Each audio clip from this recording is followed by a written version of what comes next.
I'm Jim Check. You're watching Kelowna Now with me, Ian Burns, managing editor, calling in from Ottawa. Good morning, Ian. Howdy ho, mate. How you doing? Welcome back to the work week. I'm doing well. Another strike, possibly. CN Rail now this time says it's signaling that they might go on strike on Tuesday. Just it seems like we got nothing but disruptions in our, transport of goods across Canada.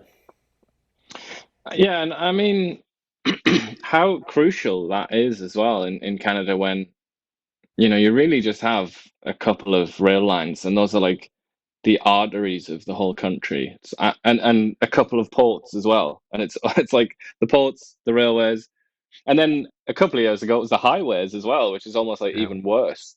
But Hmm. you'd think after the experience of the last few years, you would think that the federal government would set up some kind of emergency commission or something like that to find out why this keeps happening and how can it be stopped. Some kind of crack team to go out and stop it before it even starts. Because this is so crucial to Canada, the Canadian economy, and everything about the whole country depends on these arteries. Again, yeah, we live in the second largest landmass in the world, and we need to transport stuff from sea to shining sea, and that's why that compounding carbon tax has caused so much grief in our economy as well, because a lot of the stuff that we have to transport goes across our great nation. Yeah, and it's the story of Canada.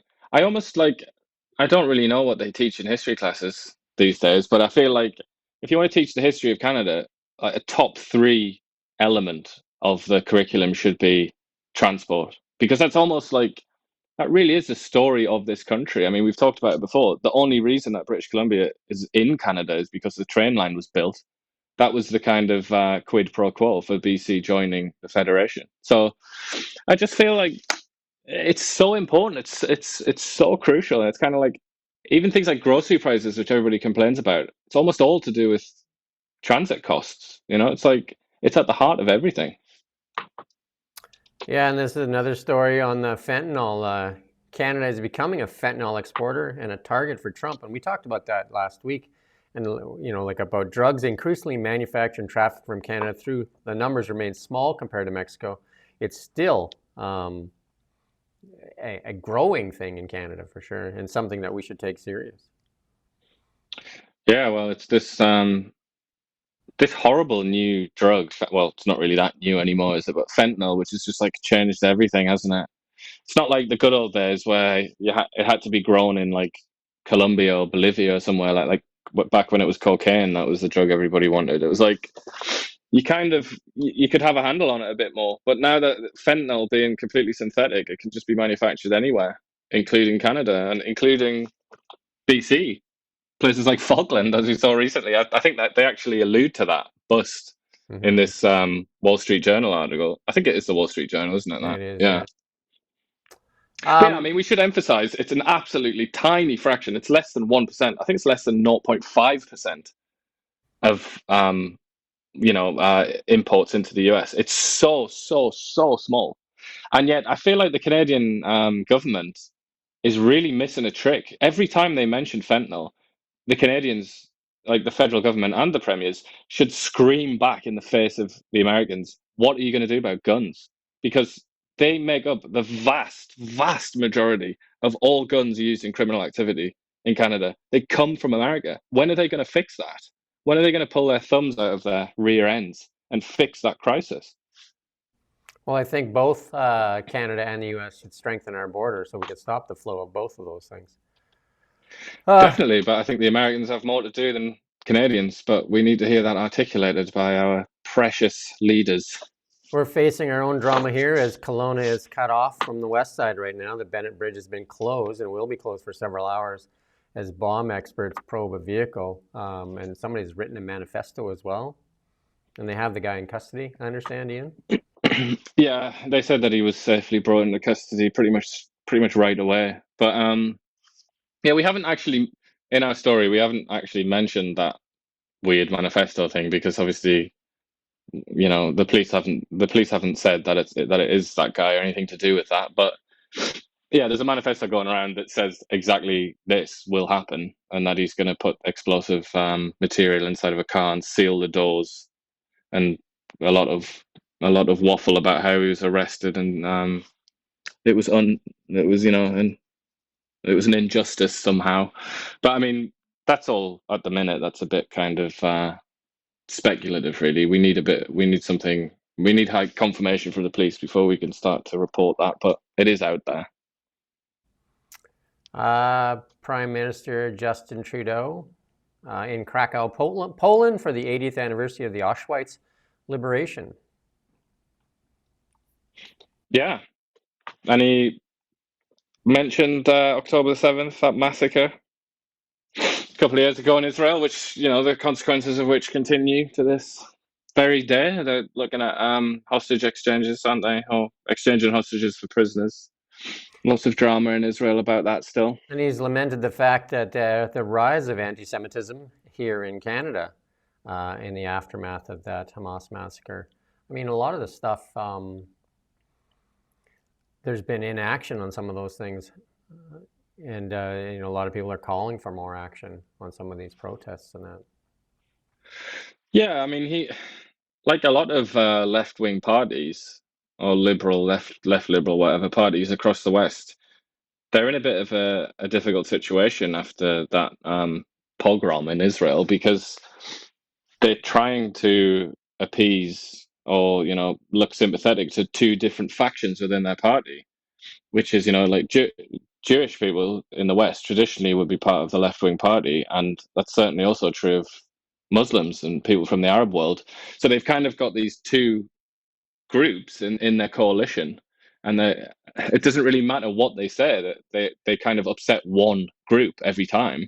And Trudeau's tried that balancing act, but contrast that, if people that watch politics, you can contrast that with Pierre Poilievre's response, which is just unambiguous condemnation of Islamism and the sort of sick ideology that led to the massacre in 2023. And he's 100% backs Israel and the Jewish people to the hilt. And he's like chosen a side, really. Whereas Justin Trudeau, he's trying to seem like he's like, he's there for everyone kind of thing, but it isn't really working for him. And the same is also true in Europe and in England, for example.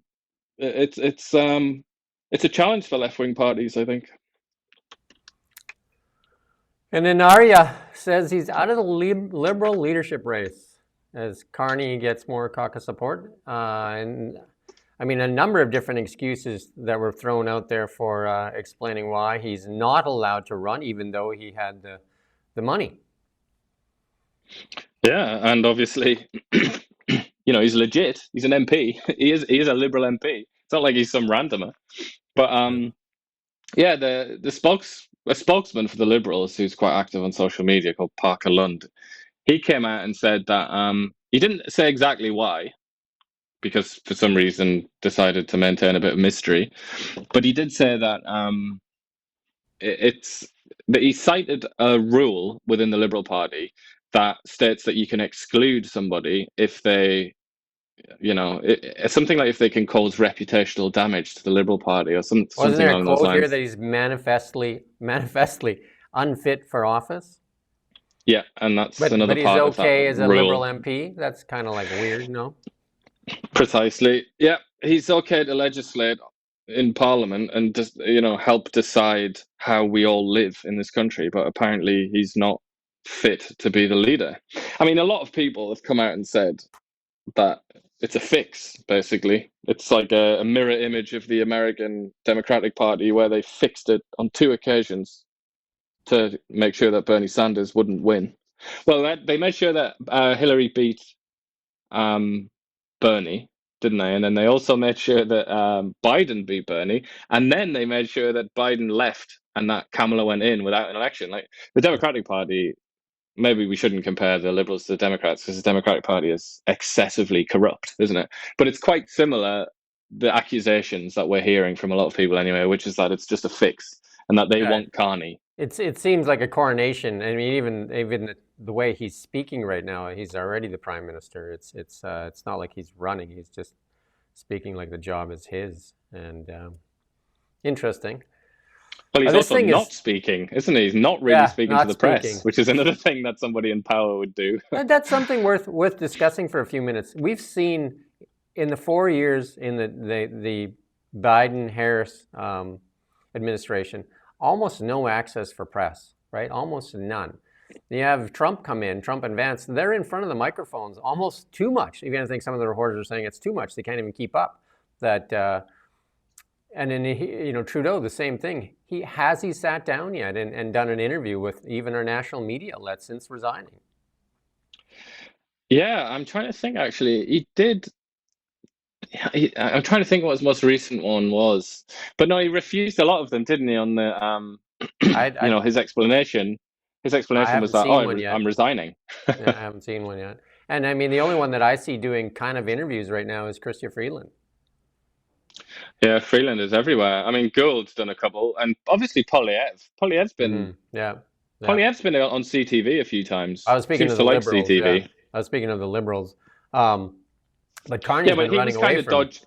the Polyev press. was kind of dodging the main Yeah. channels for quite a while, and he wasn't really doing very much. And Polyev's actually a bit of a slippery character as well with the media. Like he only ever really does things that he wants to do, and as we know from experience, yeah, refusing to allow us to interview him for nearly 2 years now. But with the Liberals, yeah, Freeland is definitely the busiest. But I guess that just all that does is it's more evidence, more circumstantial evidence that she's like the challenger and Carney is Well, the heir to the throne, and she feels this need to get out there, whereas Carney is like he knows he doesn't need to, so he can yeah, kind of keep a distance. but it raises the question of accountability because I mean that's the thing that the press complained about in the U.S. Like, where's the accountability if the president never takes the podium? And the same thing for Justin. He rarely took the podium or allowed questions, even when he was here in Kelowna. We were allowed to take photos, but not dare ask a question. Otherwise, we wouldn't be allowed back in to even get a photo. So those are how can you hold power accountable if you're not even allowed to ask questions or they don't give you any access to them? Yeah, well, with Trudeau, there are many opportunities to ask questions, but it's just a very, very, very small group of journalists. It's the same journalists every single time because he literally the PMO, his bureaucratic outfit that looks after him, they refuse to allow people that they don't like into the press room to ask questions. They just don't let them come in, and they also choose the reporters each time. So you'll hear them say like, you know, blah blah blah from Globe and Mail every single time. They select the same people every time who proceed to ask banal questions that don't really challenge him. This thing is shaking up the markets right now and shaking up the AI world. The China launched this thing on Christmas. AI DeepSeek is now the #1 app being downloaded. It's a new AI challenger to ChatGPT, and apparently they've done it cheaper and faster without a lot of NVIDIA chips. Although the guy I can't remember the name of the company, but he said that they may have had access to 50,000 NVIDIA GPUs. So we're not exactly clear on this, but it is causing some real fright in the markets. NVIDIA is down dramatically, as is a few other tech stocks that rely on these expensive chips. So interesting to see. I haven't had a chance. I tried to download it, but it begs the question: if they're worried about TikTok, all of a sudden there's a Chinese AI app that's being downloaded on everybody's phone. I don't know. Yeah. I don't think TikTok is the one you need to worry about. Definitely not. But no, like supposedly this guy who runs DeepSeek, it's a really strange situation because he runs the AI company, but then he also runs the hedge fund that put the Right. money up for Yeah. the AI company. Yeah. So it's a weird situation. But yeah, apparently he hoarded loads and loads of Nvidia chips before they were because Yeah. there's an embargo now, isn't there? They can't actually acquire Yeah. them anymore in China. But he apparently hoarded loads of them and then blended them with like these really cheap Chinese ones that they still have access to or something like that. Yeah. But I NVIDIA mean, is the down. money, the funds that have been cited blow your mind. Really, it's like I think $5 million Yeah, I've heard expenses or six, something but like yeah. that. NVIDIA is down right now, 15%, down $22 on this kind of news. So, um, Yeah. Well, like, the question I think that it prompts, that it makes you ask is how much longer can the American it's overheads, isn't it? How long can the Americans continue to pay the sort of money that they're paying to like uh, computer programmers. You know, they're paying people like five, six, $700,000 a year just to be an employee, like a mid-ranking or pretty like below mid-ranking employee at an AI company. How feasible is that really? When the Chinese can do it for the price of a five-bedroom house in Vancouver, the Chinese can make technology that's as good as like ChatGPT. The question then has to be, how long can they continue to pay these massive salaries, and how much, and they're based in places like San Francisco, which is almost like a broken city. It's not really possible to live in San Francisco. There are people that are paying like 3,000 to 4,000 US dollars a month to live in a wardrobe in Hmm. San Francisco, and then that kind of explains why the salaries are so ridiculously high. So I suppose the question is, it's about the fundamentals, I think, of the two economies. Yeah, I think one of the other things it did really highlight for a lot of people, the AI race is real and there is no backing off because if the Chinese are going full bore, the Americans have no choice. That this is an all-out AI race right now. Yeah, and Mark Andreessen, who's like a bit of a sort of a guru in Silicon Valley, isn't he? And I think he's now described as an advisor to the Trump administration. He said that this represents like a Sputnik moment, like another Yeah, Sputnik moment for the United States, and that is obviously when the Russians kind of humiliated the Americans, didn't they? And was it the 1950s when yeah, they yeah. produced a satellite that they showed that they could create technology that the Americans couldn't, and that was like a shocking moment for the Americans. So I don't know. Let's see, because a lot of people are really wondering, like, how good are the Chinese really? How advanced are they? And Again, moments like this I would, suggest they are very if advanced. if you're a Star Trek fan, I would say that in there they would play the role of the Ferengi. They watch technology and they know how to duplicate it cheaper, better, and faster, right? And they're pretty good at it. Yeah, I would almost suggest Romulans as well, like very Mm. secretive and very Mm. advanced, and you don't really know how good they actually are because We're they all hide living it in a all. matrix, and the movies are just playing out in front of us. Yeah. As funny as that seems. Um, this one it developed and ended like really quickly. Almost a trade war happened as the Trump administration started sending back those mass deportations, and they were sending back criminals, and they were using military aircraft to send them back, but they were turned back. They said they refused to take them. And then Trump said that they were going to do a bunch of trade tariffs. And the next thing you know, the Colombian president said that he'll even send his own presidential plane to pick up the people, and that he would accept them. Yeah, it's on the face of it rather humiliating for the Colombian president, that isn't it? But I think the Americans can do this kind of thing because they're the most powerful country in the world. They have the world's reserve currency. They have the biggest economy in the world, etc., etc. So they can throw their weight around and do things like this. But then I guess the question is, to what extent is that going to suffer from diminishing returns? Like at some point, they're going to lose friends, really, aren't they? And Colombia, pretty much, I'd say, Colombia is the Americans' most reliable ally, next to maybe like Chile historically, most reliable ally in South America. So it's funny. Mm-hmm. It's like it's a slap in the face of a friend, really. Yeah. And that's kind of this is the thing with the Trump presidency that I struggle to understand because he's kind of making war against his best friends. Like obviously the best friend the Americans have ever had next to the British are the Canadians, and Yeah. here he is slapping the Canadians again and again and again. It's like I think that could backfire. So it's really interesting to watch anyway, and it's one to keep an eye on. They did react quite quickly. There was that statement from the press secretary basically saying like these are the rules, and there was you can go to that next slide there. Um, yeah, and the reaction was quick. Like even though I think Alexandria Ortiz Court, what AOC, had been saying that this is going to drive up the price of coffee, but the thing was short lived. Like it didn't age well. Um, it was over in a matter of minutes. Yeah, and like you haven't exactly got the Americans over a barrel with coffee anyway, because lots of countries produce coffee. You can like theoretically, the Americans. I don't know what happened in the back channels, but the Americans might have just said, "Okay, well, we'll just buy it from Kenya or something then. See you Mm-hmm. later." It's not like coffee is unique to Colombia. And their other big export, which is flowers. Like, I mean, come on, you can get flowers anywhere. So it's not they weren't in a very strong position, the Colombians. I mean, not to mention that they basically rely on the American military for all kinds of operational Yeah, assistance as well.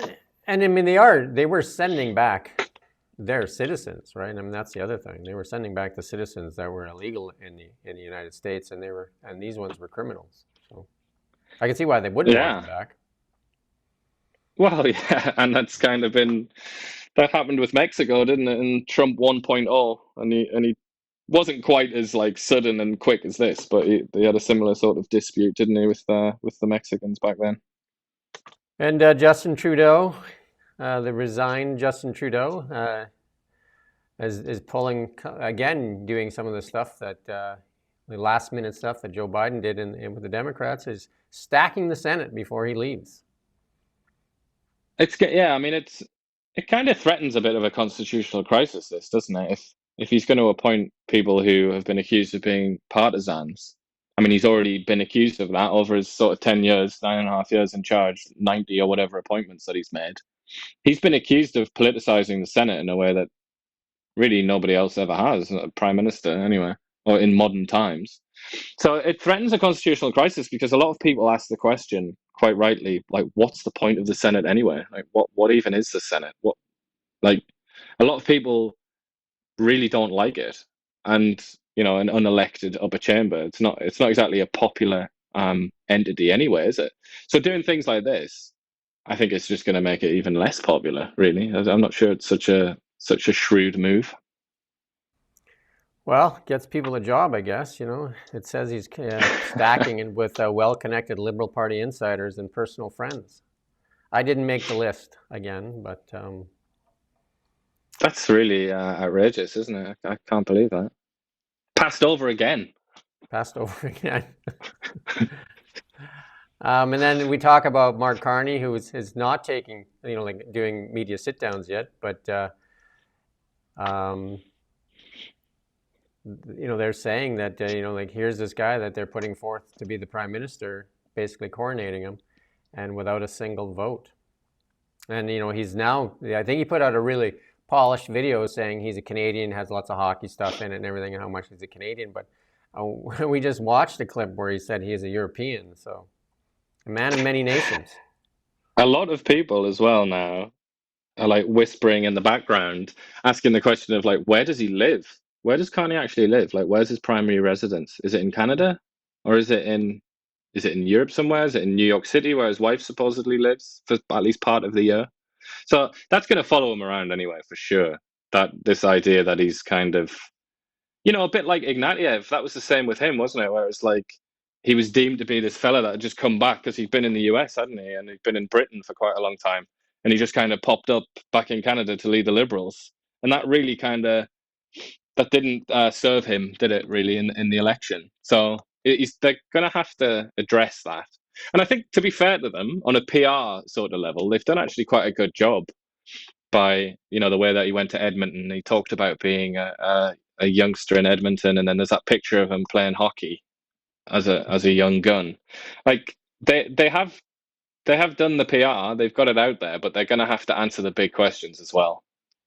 I mean, there's people coming out and saying, that they're calling him names, they're calling him carbon tax Carney. I think that came from Pierre Poilievre for sure. That's that next slide there. But he does say that the carbon tax makes Canada more competitive. I've yet to see the proof in that. I mean, we see our economy that's been based around this carbon tax, and our economy is definitely not competitive right now. Yeah, it defies common sense, really, doesn't it, to suggest that? But if he's going to argue that, then all power to him. Let's hear what his argument is, I guess. And then another Liberal leadership hopeful, Ruby Dalla, for PM. She's now saying that she would like all the people that were going to vote for Arya to vote for her. Well, she's like, I mean, anybody that's been on Twitter, I don't know if it's also true on other social media sites. I don't really use any of the ones other than X, but Chandra Arya became almost like a meme. for a lot of people that don't like the Liberal Party. They wanted him to be the leader because they thought it was funny, basically. And now as far as I'm aware, the hive mind is it's trying to decide whether to back this woman here, Ruby, or to back Chrystia Freeland, because they think that one of those two is the worst possible candidate. So I mean, and I think we're going to talk about it later anyway, aren't we? Like how easy it is to register. But Yeah.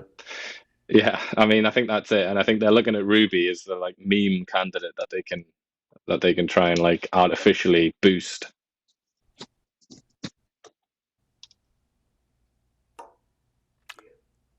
Ian, did we lose you? Yeah, can you hear me? Yeah, we can hear you. How's it going? What did you last hear me say? You were just saying that Ruby. I don't know what you were saying actually. I got lost too. Well, I'm just saying Ruby is like the meme. The people that don't like the Liberals are they're behind Ruby because they think that she's. I mean, it's harsh to say it, but they think she's the worst candidate, either her or Chrystia Freeland, and they want the Liberals to fail. So they're trying to hype her and like get her in. This isn't unusual though. A lot of people like if you look you look throughout sort of the history of the party system in the US and in Canada as well. A lot of opponents register with the other team to try and sponsor bad candidates. That's been going on for quite a while, and yeah, I think it's that kind of that old idea, but in the internet age, really, and it's. I like her logo better than Carney's two attempts at a logo where he copied other stuff. So there's that. Yeah, everybody loves the leaf. It looks like a bit like it looks a bit like the McDonald's sign or something, doesn't it? It was just like a leaf thrown on there. Well, you can forget about that $250 check you were counting on. That is a no-go. Darn. Well, yeah, it's going to be a lot of disappointed people. You're gonna have to redo your budget. I love as well how it's like that's you just can't mention that now, can you? It's almost like the people that mention that, the few journalists who've mentioned that, just similar as well in BC where people sometimes still mention the $1,000 check. It's almost like you've like used a naughty word or something. Like the way that they look at them, it's like, oh, what are you bringing that up for? Like that's a little bit impolite. It's like, but you promised this like 5 minutes ago. You promised this, and now they're trying to pretend that it's just been swept under the carpet, hasn't it? And then our friends at Heinz ran a full page ad, and I'm sure the newspapers love that. They get a little bit of some revenue there. But people are saying they should send the bill to the Prime Minister who made the misinformation on saying that it's not Canadian. So, that is my favorite ketchup. If I'm going to have ketchup, it's got to be Heinz. Otherwise, I'm just not eating it. Is there actually a Canadian-owned one, though? I mean, that would be one better, wouldn't it? If there's one that's actually made in Canada by a Canadian company with Canadian tomatoes. My That's daughter the next makes step. my daughter makes her own catsup. So there you go. Well, she needs to get that out there and advertise it. less sugar because ketchup has a lot of sugar in it. I mean, I think that's why people like it a lot. I think it's the amount of sugar in there, and I don't want to get this wrong, but there's a lot of sugar in there. I don't want to spread misinformation about that. I do know there's there's a lot of sugar unlike in the there. federal government. Unlike What's the that? federal government, we can't afford a team of fact checkers, but they can, and they still got it wrong. And we talked about this, and I don't belong to a party, but I did sign up to be just to get their information. I am now welcome. I am welcomed into the Liberal Party of Canada, and this is what they sent me. As a part of the Liberal Party, they're going to lower the cost of living. Well, they've had 10 years to do that. I don't think they've done well. They're going to accelerate our fight against climate change. I think most people would want that to go the other way. But see, that's still something they're pushing, right? The carbon tax. Yeah. Grow a stronger economy. God knows we need that, but they've had 10 years for that as well. Strengthen our public health care system. Again, 10 years of that. And we need, we have people dying in waiting rooms. And then make our communities safer again. They've gotten, I think we're ahead of the Americans now in crime in certain areas. Homicide, yeah. Yeah, so I think a fail on most of those things for the past 10 years. And the question I have, though, is to the Liberal Party, if we were allowed to ask the question of Carney, is how are you going to accomplish all this change that you're calling, but you're the man of change, when you're running the same characters? Like, it's the same cabinet, it's the same players. Like, I don't Yeah. understand. Yeah, and they're rightly being asked that question. And that is why Mark Carney is trying to present himself as the outsider, because the insiders are unpopular. Yeah, but the And outsider is one with the same group of insiders. But he was the one advising them on all economy, especially. And and he says that they're going indeed, to grow the number one economy in the G7, and I just don't know, because isn't the United States in the G7? certainly is, yes. So he's going to grow it to be stronger than the United States economy. Like, that would be a magic act I would love to see. Well, they were making that claim based on an old forecast that Canada's forecast to grow faster than even the US this year and next year.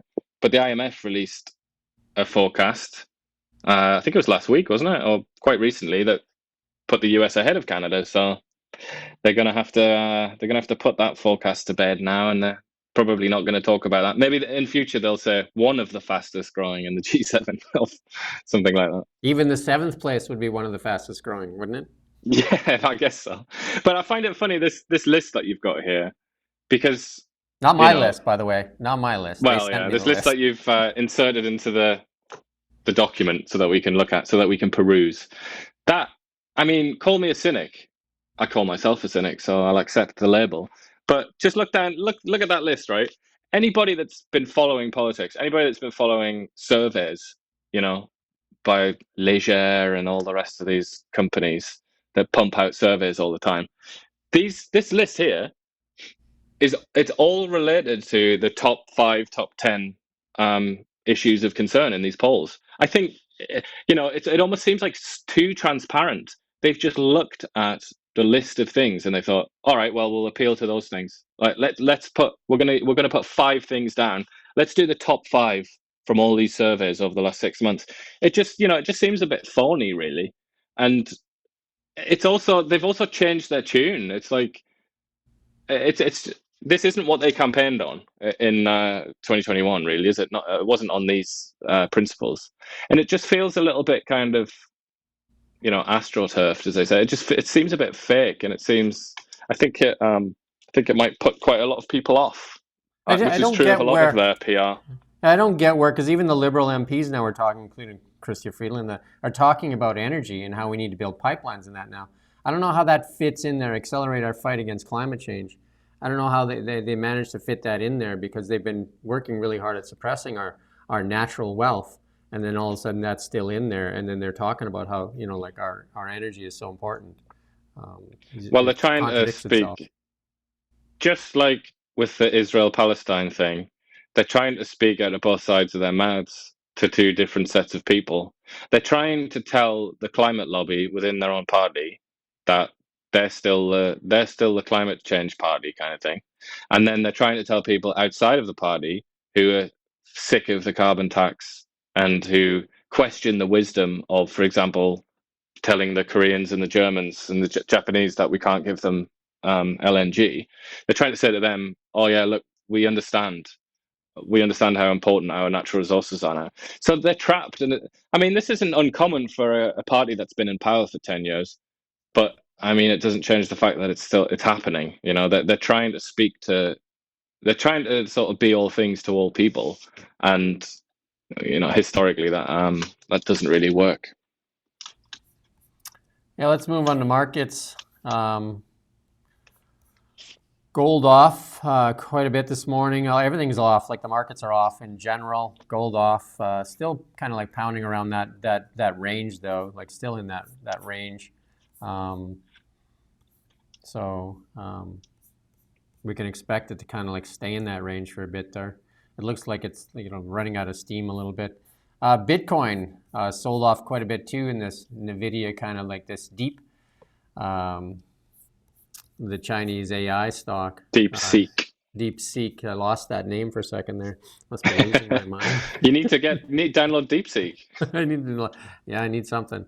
But yeah, Bitcoin sold off as well. And then our dollar just hanging in that 69-cent range there, just hanging in there, kind of basing along there, waiting for something to happen. You know what would be interesting is, I don't know if anybody's asked, like I haven't seen the question being asked of Chrystia Freeland and Mark Carney, or, you know, like the other hopefuls there, would they call an election? You know, like because I think a lot of Canadians want an election. Would they call an election? I think they're still actively trying to work the other parties to get an extension in October. Yeah, that is a good question, and I haven't heard them. I haven't heard that being asked.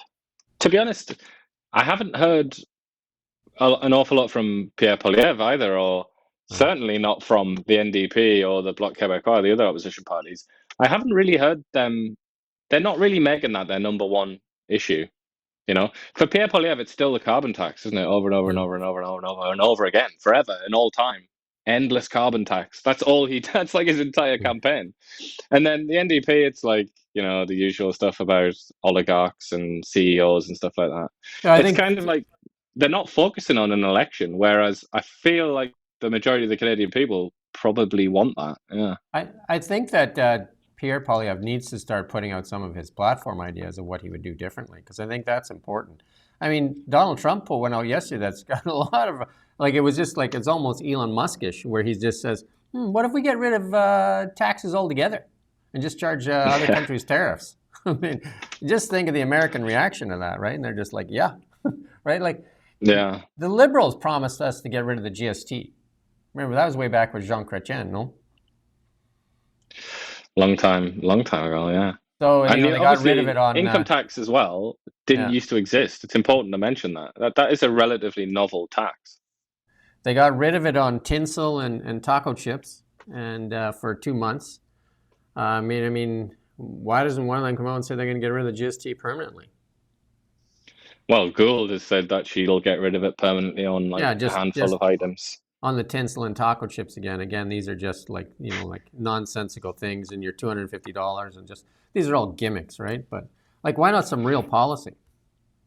Yeah, it's like trying to give the impression that you're going to change things in a big way, but really you're going to maintain the status quo.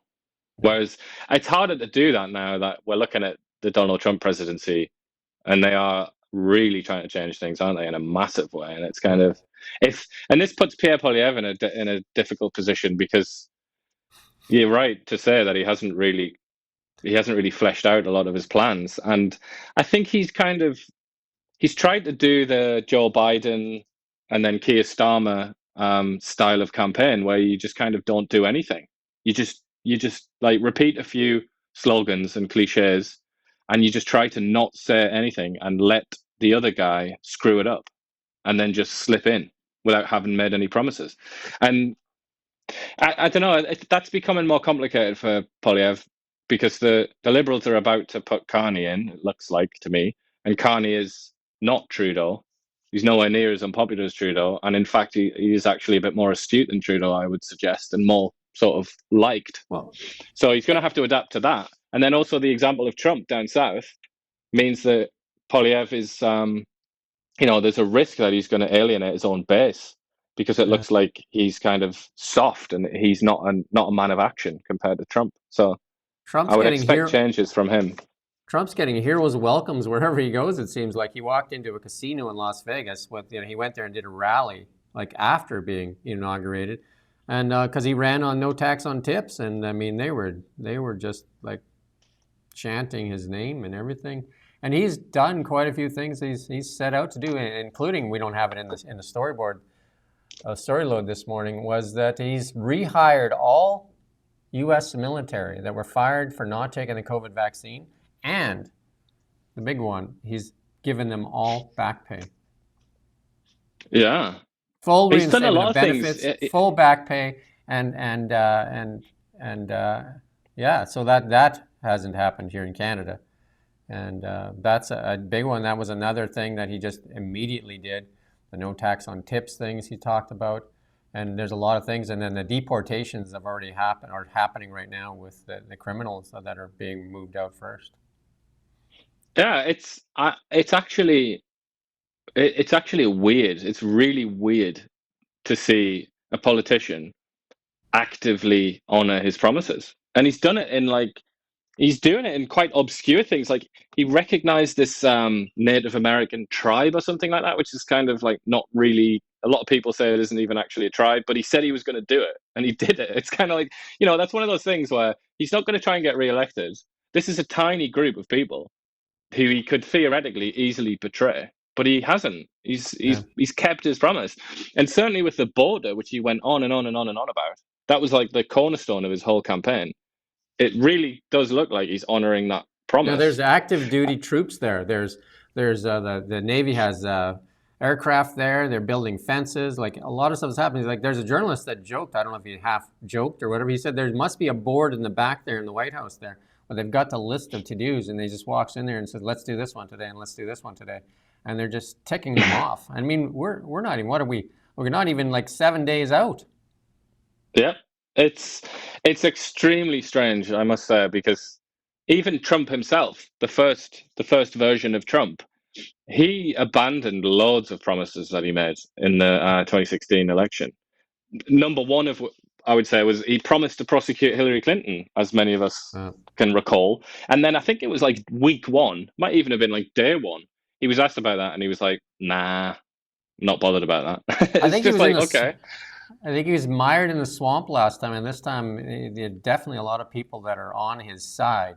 Like I said, he's getting heroes welcomes where he goes, and I think maybe that's a lesson for Canadian politicians. Make a list of what you're actually going to promise Canadians, not this ambiguous stuff about things that you can't prove. Just like tell us what you're going to do, like on either side of the thing, like and how you're going to pay for it. Like let's get to the meat and potatoes of this. Yeah, but it's kind of dangerous for politicians in the rest of the democratic world. They're put in a very sort of difficult position, and that's what I mean about Polyev, because the world's most powerful and important and influential democracy, the United States, is showing that this can happen. This can be done. You can literally, like, as I've seen, a meme on the internet now is people just write the sentence, "You can literally just do things." That's become a meme now, because for so many decades, politicians have said, we're going to do this. Then they get into power and it's like, well, you can't just do that. It's like, you've got to go to this court, and then you've got to have this like tribunal set up. You've got to do this committee. And now people are seeing that, no, actually, you can just do things. You can make a promise to do something and just do it. Obviously, there are different political systems in Canada and the US, and the president has a huge amount of power, but the parliament, the Canadian parliament, is extraordinarily powerful. So if you've got a majority in parliament, you can actually just do stuff. So, they're going to have to. Everything changes as usual with Donald Trump. Everything changes because of him. And I say that it's Elon Muskish, because if you ever watch an Elon Musk investor presentation or one of his master plans, he'll take questions from the audience, and somebody will say, "Why don't we do this?" And he'll like, "Sure, let's do that." And the next day it's done. And he'll just turn on it. Even so, when he bought X, somebody said, "Can you buy X to save the world?" And he's like, "Yeah, I can do that." It's just like, and I think a lot of the stuff that I can say, like a lot of stuff that Trump has promised, he's delivering on right now. So I'm probably driving some people crazy, because I imagine they'd hoped to mire him in the swamp again so that he couldn't get anything done. Yeah, and he's doing some things that are really unpopular, like pardoning the January 6th. Yeah. Another promise that he made, done, right? Another promise. Yep. Done. And also RFK, who now, I think today or this week, he's having his hearings in the Senate. But also released. He was another one where Kennedy literally just said, he's made me a promise that he'll give me a position in the administration, but I mean, I don't know. Let's see. He might break that promise, but he hasn't. He's kept to that. He's said that he would release the RFK and MLK documents, and those are supposedly going to come out the next few days here. Yeah, that's he signed the executive order, didn't he, last week? Yeah. Anyway, moving on more in the markets. Key earnings announcements. Big week coming up here. AT&T, like a lot of stocks to to report, including Tesla is going to report on Wednesday, Microsoft, a lot of these things. A lot of the stocks, a lot of them are down right now. So earnings will definitely change the direction or accelerate the direction right now. But a lot of them about to report here. This is earnings week coming up. So there you go. A lot of the four of the big seven are going to report, and that's Apple, Meta, Microsoft, and Tesla, right? So the Magnificent Seven all set to report earnings. And this is, you might know more about this. Israel flexes energy and military strength amid record natural gas exports and production. There you go. Well, they found the Eastern Med. They found quite a bit, like near Cyprus, and this is a cause of conflict as usual. I mean, not like they need any more causes to hate each other, but this is a cause of conflict between the Turks and the Greeks because they kind of maritime borders are really like complicated and weird, aren't they? When like deciding where the border should be, where the line should go, they're kind of arguing over that gas field in the Med.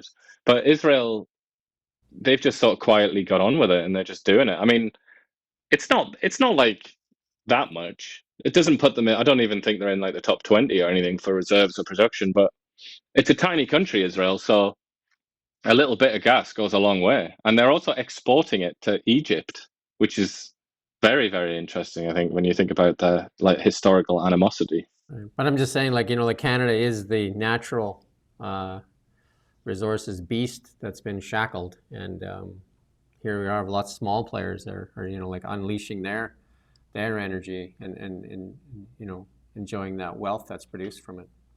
Yeah, and look how they're doing it as well at sea, which is like the hardest way to do it. Yeah. Canadian gas isn't at sea; it's obviously on land. So theoretically, should be easier to extract.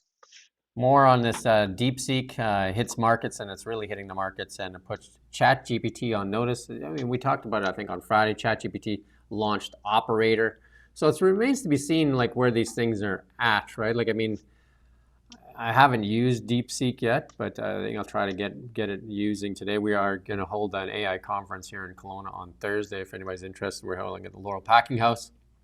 It'll be a half-day thing, and we'll definitely get into DeepSeek and ChatGPT and the rest of them out there. And then it just, like the next thing just shows you a chart of how these things perform on basic things. So, with this DeepSeek, the big thing on this DeepSeek is that it's done for a lot less money.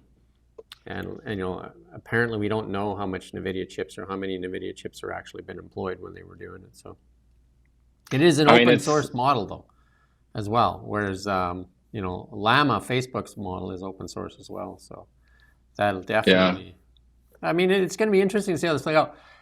The AI race is real. That's 100% that we know that the AI race is real. And then with China nipping at the heels, that the Americans are going to push more and more capital and energy towards it and minds towards it, right? To make sure. I'm sure Elon Musk, I don't know if he's commented yet. I haven't looked at his tweets, but I'm sure there'll be a comment coming from Elon Musk because he has Grok that he's developing as well. Yeah. But I think the broader question that this raises is, the whole kind of the whole assumption of the 21st century, or like from the American perspective anyway, it's built on the idea that America will be superior in technology to China, but China will be superior in manufacturing for various reasons. That's kind of the assumption of our time, and this threatens to flip that on its head. Because if the Chinese can innovate like the Americans or even better than the Americans, then what does America have? Like what's the basis of its power in the long run? It's like you can see why people are freaking out about it because it threatens to upend the world order. Well, the two things that America still has that they dominate at is the U.S. dollar, and then also the U.S. military. Those are the two big things. And China's building its military as well, but both of those things, the U.S. military and the U.S. dominance of the sort of financial system, they're both consequences of the American economy being the big boy, and the American economy depends on innovation. So you can see why, in the long run, that would threaten to undermine the Americans' position. But I mean, the other thing that the Chinese don't have is natural resources. They do have quite a lot of natural resources, but they don't have enough oil. They don't have enough gas. I don't think they even have enough farmland. So they import the necessities of life, whereas the Americans largely export them because they just have them in abundance. So I just that's the other strength the Americans have. I just took a peek. The bridge is still closed, obviously. I just looked out the window there, and I could still see the police lights there. Um, I like that somebody emailed in and said, "Email me when the bridge is open." Just like, okay. That's a nice service that we could provide there. Your friends in the UK drive forward as the biggest European EV market. So the UK is definitely Europe's top electric EV market for the first time, following soaring EV sales. A lot of these are being like subsidized as well, though, right? Around 381,000 or 382,000 EVs were sold in the UK in 2024. I mean, gasoline is very expensive, as you can attest to, in Totally. jolly old England. Yeah, I mean, I don't know what it even is now, but it's extraordinarily expensive. Let me take a look. So it's looking like it's a little over sort of like $2 a liter, or around about that now, at the moment, anyway.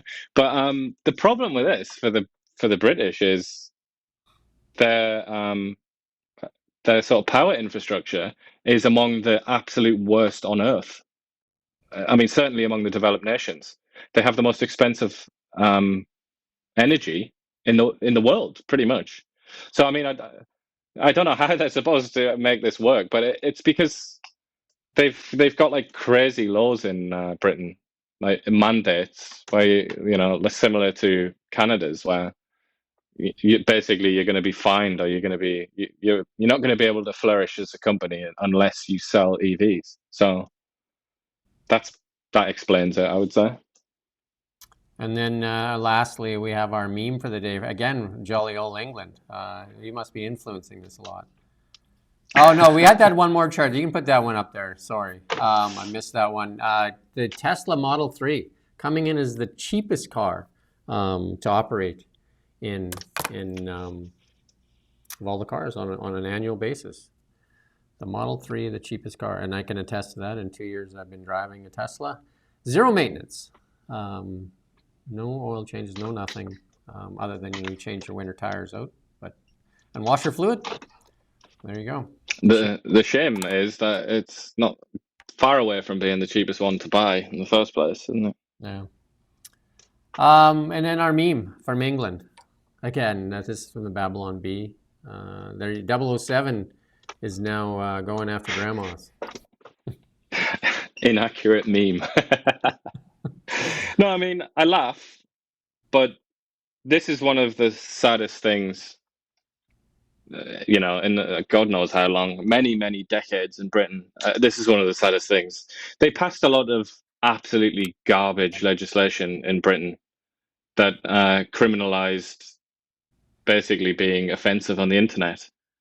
And obviously a lot of people might say, oh, offensive, that's not good. But I mean, in some cases, it's just nothing. It's nothing at all.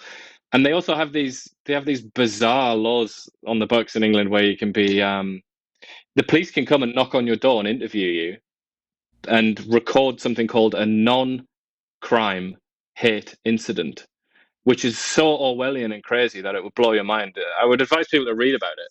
But basically what it is, somebody could so I could report you, Jim. I could call up the police in England and say, this guy, Jim Check, he made me feel really uncomfortable. I think he was being racist towards me because I'm English. And that's my perception. I don't have any evidence. There's no video. I don't have any witnesses, but Jim Check did this to me. And then the police could come to you and record on your file forever non-crime hate incident, that you were involved in a hate incident. So if you went to apply for a job or something, it would pop up and say, Jim Check, non-crime hate incident. It's like, it defies belief. It's absolutely insane what they're doing in Britain. And Well, they were trying that's to why do this meme is quite funny. similar laws here in Canada that didn't get very far. I mean, it doesn't say they're not going to try again, but to censor the internet even more so. Yep. More and than Germany, Bill C-18 has already done. Yeah, it was going to be the Online Safety Act was going to be nuts. I mean, that was the one. It's Holocaust Memorial Day today, actually, so it's a strange time to mention it. But that was the one that was going to give people life imprisonment for questioning the accepted facts about the Holocaust. Like life imprisonment. I mean, that blew a lot of people's minds. But that was also going to give judges the ability to preemptively restrain somebody who they think might post something offensive on the internet. Yeah, but I mean that's dead and buried, that law now, I think. Yeah. But a lot of countries are doing it, and obviously the Germans, like we highlighted Scholz, didn't we? I think it was last week, the Chancellor of Germany, who said that you can't just go posting anything you like on the internet. For example, advocating for right-wing policies. The Europeans. The Europeans they sometimes just seem like they're living on another planet. Really, they're in an alternate reality. Well, there you have it. That's our show for today. We do ask you to subscribe. You can follow us on YouTube, TikTok, X, our newsletter, which we send out 365 days a year, every morning before 7 a.m.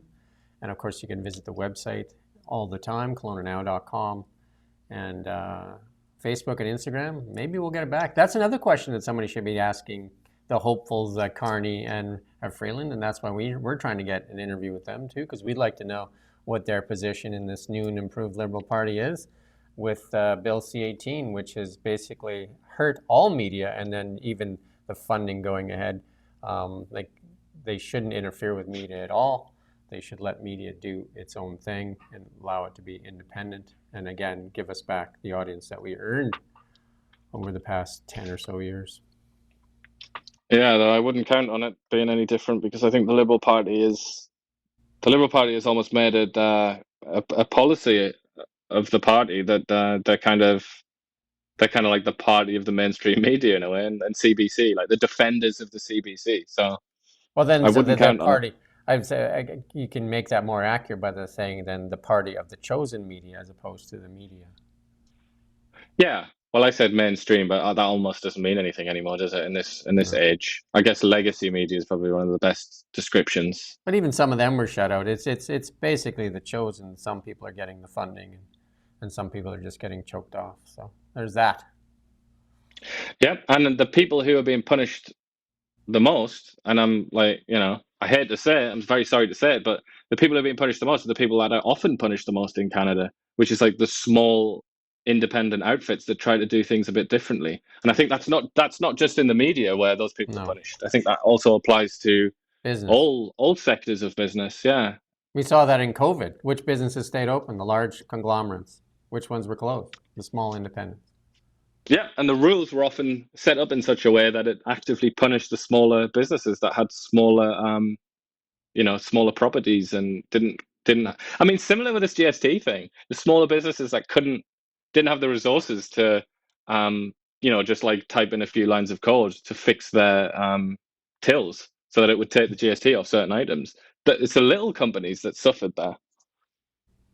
Yeah. Anyway, that's it for this morning. We'll be back here tomorrow, and we also have Gavin Dew from the BC Conservative Party. Going to talk about the BC government here.